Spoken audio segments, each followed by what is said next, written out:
झांसी में संघर्ष सेवा समिति के कार्यों को देखते हुए लगातार लोग कार्यालय आकर संघर्ष सेवा समिति के कार्यों का अवलोकन करते हैं, जिससे संगठन का विस्तार होता ही है, साथ ही असहायों और पीड़ितों की सहायता करने में भी सहयोग प्राप्त होता है। इसी क्रम में मध्य प्रदेश विधानसभा के प्रमुख सचिव डॉक्टर अवधेश प्रताप सिंह का संघर्ष सेवा समिति कार्यालय आगमन हुआ, जहां डॉक्टर संदीप ने तिलक व माल्यार्पण कर उनका स्वागत एवं शॉल पहनाकर एवं मोमेंटो देकर उनको सम्मानित किया। स्वागत कार्यक्रम के पश्चात डॉक्टर अवधेश प्रताप सिंह ने समिति के सदस्यों एवं पदाधिकारियों से बातचीत के साथ ही संघर्ष सेवा समिति का कार्यों का बारीकी से अवलोकन किया। डॉक्टर अवधेश प्रताप सिंह ने कहा कि सेवा कार्यों की जितनी सराहना की जाए उतनी कम है। डॉक्टर संदीप मानवता की सेवा का पूर्ण कर्म कर रहे हैं।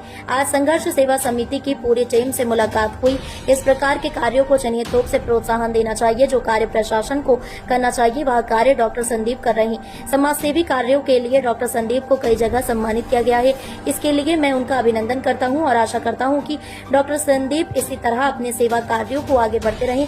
इस अवसर पर अरविंद कुमार उपाध्याय, जिला कार्यक्रम अधिकारी महिला एवं बाल विकास मुन्नालाल गौड़, तहसीलदार दतिया अतुल यादव, सतनाम सिंह काके, सुशांत गुप्ता, रेखा विश्वकर्मा, बसंत गुप्ता, आशीष विश्वकर्मा, ब्रह्मेंद्र सिंह, अनोख खरे, के दुबे आदि लोग उपस्थित रहे। एक बात हम आपको बता रहे हैं, जिंदगी में आज कटु देखो ना, जब क्या ज्यादा बड़ा कोई चीज है नहीं सामना, मतलब अपनी अपनी सोच और वैसी वो है। आओ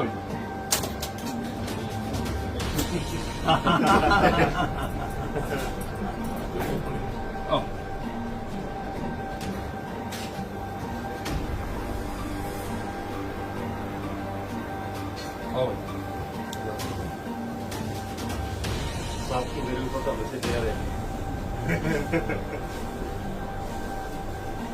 हाँ तो और हमारे बॉस के संग ही हो, आप ऐसा थोड़ी है जो हमारे समय सर्व बन के जो हमारे ऑफिस में है वो बॉर्डर की सिक्योरिटी करते हैं। आप तो हमारी यादगार है भाई साहब, हमने यादगार चीज है ना, थोड़ी कोई कमी होनी चाहिए। अरे हाँ तुम्हें तो भाई बने की है, फिर तुम जी मारे करो तो कैसे काम करो, कराओ तो भैया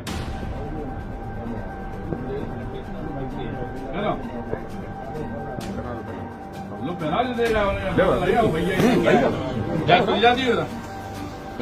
भाई साहब। अरे वो झांसी में संघर्ष सेवा समिति कार्यालय आपका आगमन हुआ है, डॉक्टर संदीप से मिलकर कैसा अनुभव रहा? देखिए, जैसा आपने नाम लिया है संघर्ष सेवा समिति, तो ये सेवा की समिति है और सेवा का कोई भी कार्य होता है तो उसकी सराहना जितनी की जाए उतनी कम है। तो संदीप भाई बहुत अच्छा कार्य कर रहे हैं, मानवता की सेवा का कार्य कर रहे हैं, जरूरतमंदों की मदद का काम वो करते हैं। हमने कुछ झलकियां भी देखी तो बहुत अच्छा लगा यहाँ, और पूरी उनकी टीम से मिलकर भी बहुत अच्छा लगा। और जिस तरह के कार्य जो है जितनी प्रोत्साहन दिया जाए उतना करना चाहिए, और जो काम शासन नहीं कर सकता वो ये कर रहे हैं। शासन का काम भी सेवा का काम है, जरूरतमंदों की मदद का काम है, आम नागरिकों की सुविधा और उनकी जो भी आवश्यकता है उनकी पूर्ति के लिए मदद का काम है, वो वही सहयोग ये भी कर रहे हैं। तो ये दोनों परस्पर सहयोगी हैं, तो मैं उनको इस कार्य के लिए हृदय से बधाई देता हूँ और निश्चित तौर पर इस कार्य को आगे बढ़ाएंगे। और उन्होंने कई और बड़े बड़े काम और मुकाम यहाँ हासिल किए, उसके लिए मैं हृदय से उनका अभिनंदन करता हूँ और बधाई देता हूँ। संदीप भाई इसी तरह से अपनी टीम के साथ सेवा के कार्यों को आगे बढ़ाते रहेंगे। इन्हीं शब्दों के साथ मैं उनके उज्जवल भविष्य की कामना करता हूँ।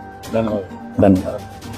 संदीप जी, मध्य प्रदेश विधानसभा के प्रमुख सचिव जी का आज आगमन हुआ है संघर्ष कार्यालय का, कैसे आपका वार्तालाप रहा, किन मुद्दों पर बात हुई? भाई साहब, ऐसा है कि जिंदगी में जब आप अच्छे काम करते हैं तो यकीन मानो भगवान का आशीर्वाद किसी न किसी रूप में आपकी देरी तक आता है। उसी आशीर्वाद के रूप में आज भाई साहब का आगमन हमारे ऑफिस में हुआ और हम धन्यवाद करना चाहते हैं अनूप भाई साहब को, सभी लोगों को, तहसीलदार साहब, जो लोग सब लोग आए भाई साहब के संग में। और आगमन पे सबसे अच्छी खुशी की बात यह है कि भाई साहब के अंदर जो रूप है वो बड़े भाई जैसा ही है, और माता रानी करे कि हमारा इनका जो स्नेह है वो जिंदगी में जब तक हम इस पृथ्वी पे है तब तक भाई साहब का स्नेह बना रहे, और सुख दुख के जो काम हम पब्लिक के लिए करते हैं उसको ऊर्जा देने का काम भाई साहब जैसे व्यक्तित्व के लोग ही करते हैं। क्योंकि हम लोग तो सिर्फ एक मात्र सहारा हैं, लेकिन हम लोगों की जिंदगी में अगर कोई ऊर्जा देना है तो व्यक्तिगत वही लोग दे सकते हैं जो पावर में है, ताकत में है, जिन्हें ज्ञान है। उस रूप में भाई साहब आज संघर्ष सेवा समिति आए, हम लोग सब लोग उनका धन्यवाद करते हैं और इसी तरह आपका आशीर्वाद इसने हम लोगों पे बना रहे, यही माता रानी से वो चाहते हैं हम। बहुत धन्यवाद। हमारे सम्मान के लिए भी आपको